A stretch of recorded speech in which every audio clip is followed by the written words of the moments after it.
సామాజిక కోణంలో తెలంగాణ జాగృతి రాష్ట్ర కార్యవర్గాన్ని ప్రకటించారు సంస్థ అధ్యక్షురాలు కల్వకుంట్ల కవిత గారు.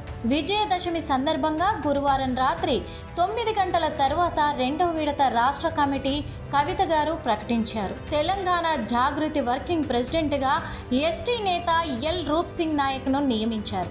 సామాజిక తెలంగాణ సాధన దిశగా మొదటి అడుగును జాగృతి కార్యవర్గం ప్రకటన నుంచే వేశారు. మరి తెలంగాణ జాగృతి రాష్ట్ర కార్యవర్గంలో 80% పైగా పదవులను బడుగు బలహీన వర్గాలకు కట్టబెట్టారు. త్వరలోనే రాష్ట్ర వ్యాప్తంగా కల్వకుంట్ల కవిత గారు పర్యటించనున్నారు. జిల్లా పర్యటనల్లో మేధావులు, కవులు, కళాకారులు, వివిధ రంగాల నిపుణులతో సమావేశం కానున్నారు.